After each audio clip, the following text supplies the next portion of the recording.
নমস্কার, welcome to study Bangla. আমি শ্রাবন্তী। নাও India এখন বড় প্রবলেমের মধ্যে আসতে চলেছে। ইউএস অফিসিয়ালভাবে অ্যানাউন্স করে দিয়েছে G7 কান্ট্রিদেরকে এবার সময় চলে এসছে ইন্ডিয়া অর চায়নাকে ট্যারিফ বা স্যাংশন লাগানোর।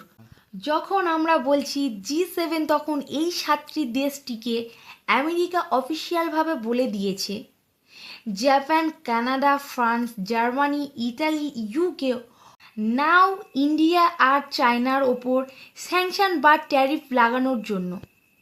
এখানে আপনারা দেখছেন গ্লোবাল টাইমস আর্টিকেল পোস্ট করে দিয়েছে যে ইউএস প্রেশার করবে G7 কান্ট্রিদেরকে ইন্ডিয়া এবং চায়নার ওপরে ট্যারিফ বা স্যাংশন লাগানোর, কারণ রাশিয়ান অয়েল পারচেস করার জন্য।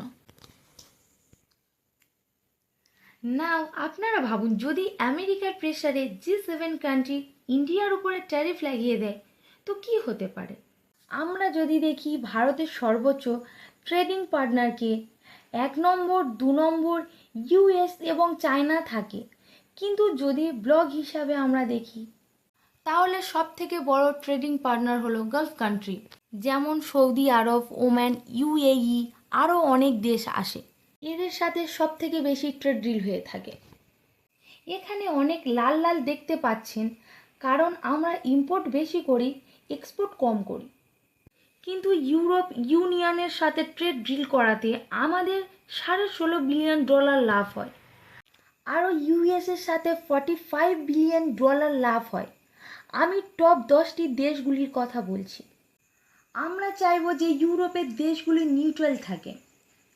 যদি ইউরোপের দেশগুলি অ্যান্টি ইন্ডিয়া হয়ে যায় তাহলে $16 বিলিয়ন প্রবলেম এসে যাবে। এর জন্য ইন্ডিয়া 2টি পদক্ষেপ নিয়েছে।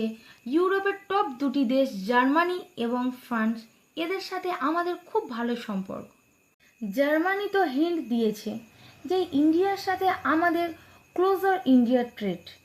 যতটা আমরা দেখছি G7 কান্ট্রিদের মধ্যে জার্মানি এবং ফ্রান্স ট্যারিফ লাগাবে না, তার পাশাপাশি জাপানও চাইবে না ইন্ডিয়াতে ট্যারিফ লাগানো।